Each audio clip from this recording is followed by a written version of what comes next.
Otsukares Amades. Y ahora sí, después de un largo día de trabajo, nos toca regresar.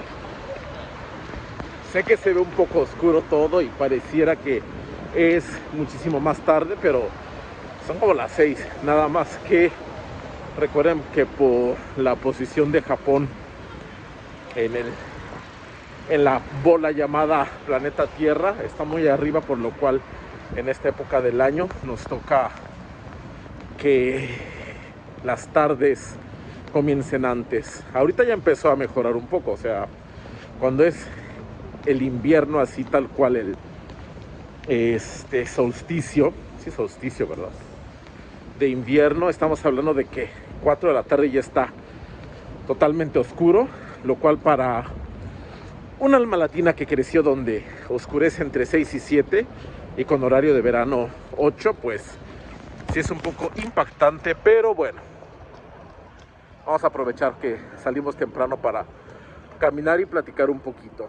Una de esas cosas que queremos comentar es el último tema, que era la parte de la lectoescritura en japonés, que creo que es el mayor coco de muchas personas, y de hecho también es uno de los grandes puntos en los que muchos japoneses son un poquito, pues, bueno, suspicaces acerca de las habilidades que se tiene como extranjero a la hora de estar trabajando con ellos. Consideran que la lectura y la escritura son muy importantes. Si bien es cierto que en estos días la escritura como tal ha caído en desuso, incluso entre ellos, ya que pues no, con los medios digitales no es necesario saber escribir todas las letras, simplemente con saber elegir cuál de las opciones es la adecuada es más que suficiente.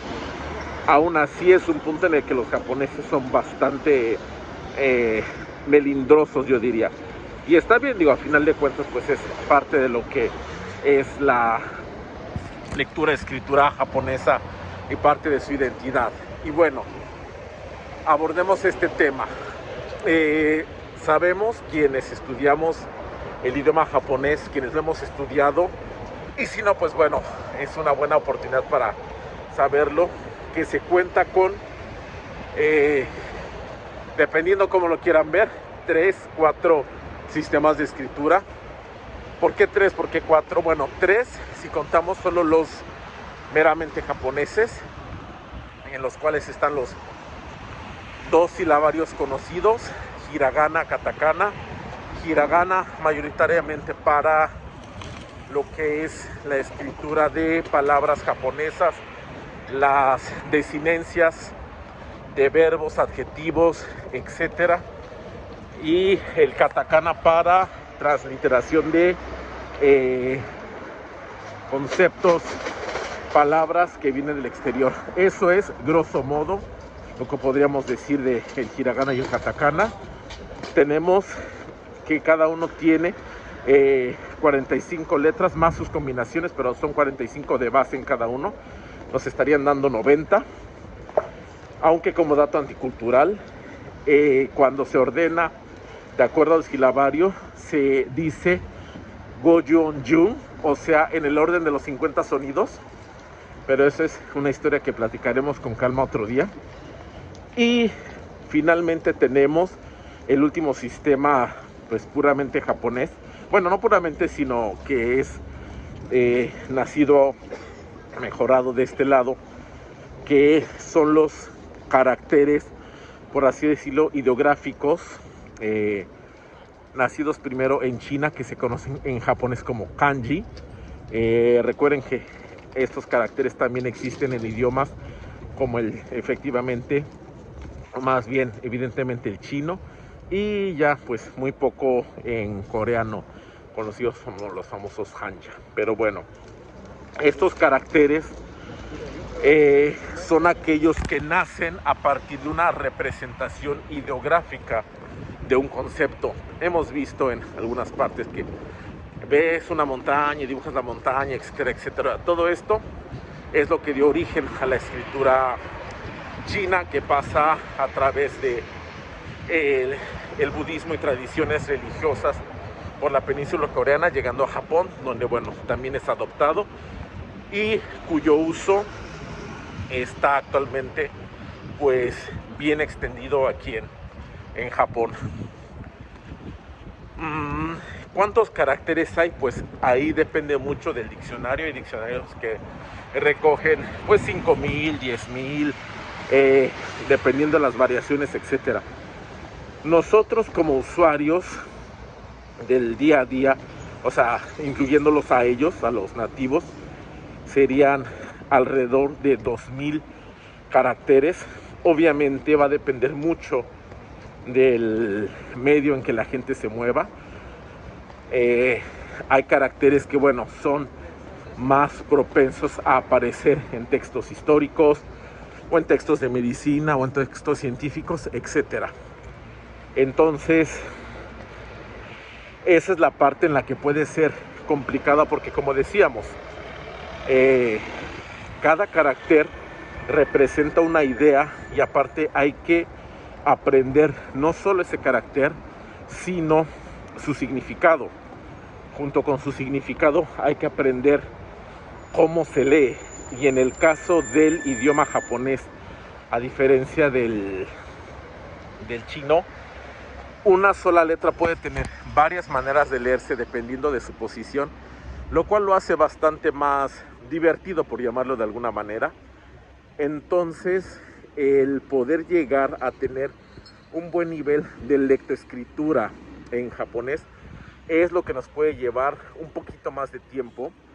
No es imposible y es evidente que cuando uno está trabajando, cuando uno está viviendo aquí, pues el contacto diario con toda esta información va a hacer que sea muchísimo más fácil para nosotros aprender determinados caracteres, porque estos son los que usamos en nuestro día a día.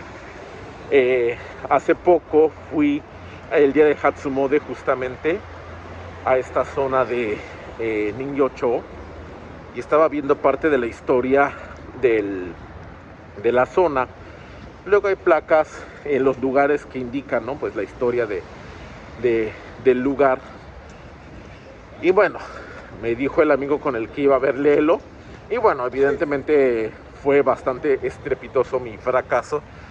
Y al final me dice, bueno, era obvio que no lo ibas a leer porque muchos de esos son nombres históricos, shogunes, próceres, no sé, cosas por el estilo. Y es evidente que si no has estudiado la historia japonesa aquí y no te lo has aprendido como para el examen de historia de la escuela, pues difícilmente como extranjero lo vas a saber.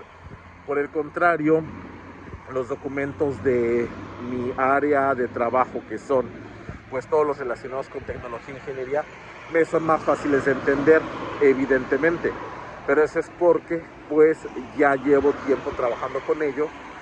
Y pues como parte de esos consejos diría que tiene uno que aprenderse bien los kanjis del nivel del Nihongo no Ryokushin, serían los del 5 y el 4. ¿Por qué? Porque te van a dar muy buenas bases para conocer las siguientes lecturas. Algo interesante de los caracteres japoneses en general es que una vez que te aprendes las figuras base, a partir de ahí es combinar, hacer combinaciones. La mitad de uno, o sea, un lado va, la mitad de un carácter es uno de los más básicos junto con otro básico. Entonces es muchísimo más sencillo si te aprendes bien los primeros. Y bueno, hay varias reglas, varias cosas que te van a ayudar.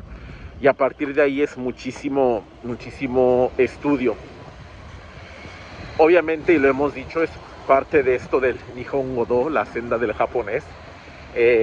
Siempre hay algo nuevo que aprender, pero creo que también eso es parte del reto y parte de lo que lo hace interesante, ya que cuando uno se da cuenta que es capaz de leer material pues de aquí sin ningún tipo de ayuda, o que por lo menos vas empezando a entender conceptos, es algo que es bastante satisfactorio. Algo que también hay que mencionar es que también incluso para ellos los kanjis pueden ser difíciles en nombres de lugares. Por ejemplo, la vez que fuimos a Hokkaido, si recuerdan, fuimos ahí a Sapporo y de repente había estaciones que ni ellos mismos podían leer y lo decían. Lo que pasa es que son nombres del lugar, o sea, son topónimos locales y bueno, yo veo los kanjis y podría imaginar que se lee así porque de mi lado también hay una ciudad, un lugar que tiene los mismos kanjis pero se lee diferente. Ella revisaba los mapas, el Google Maps ayuda bastante, lo veíamos en letras romanas y nada que ver con el nombre que estaba diciendo la persona que venía, no sé, del sur de Japón. ¿Por qué? Porque eso es algo particular de cada zona. Entonces sí, los kanjis son importantes, son un reto, sí, no lo voy a negar, pero también es muy satisfactorio cuando logras empezar a desarrollarte bien y a manejarlos, y es parte del reto. Entonces se han dado cuenta que de repente aquí tratamos de poner algunos kanjis, conceptos que son importantes dentro de la vida del salaryman. ¿Por qué? Porque esos, cuando los ves mínimo, tienes que conocer el concepto y eso es algo que tiene que quedar pues de cierta manera como más accesible en tu banco de información, que ya sabes que este kanji significa tal cosa. ¿Por qué? Porque eso te va a ayudar que cuando llegue un correo, veas un memo, una cotización, incluso cuando vayas a hacer un trámite, ya tengas por lo menos el concepto de lo que ese kanji representa para que tu vida sea más fácil. Entonces, es una invitación a no rendirse y como siempre, si tienen alguna duda, comentario al respecto, pues Gokigaru ni koe o kakete kudasai. Son libres de preguntarme con toda confianza. Dewa, mata yoroshiku onegai itashimasu.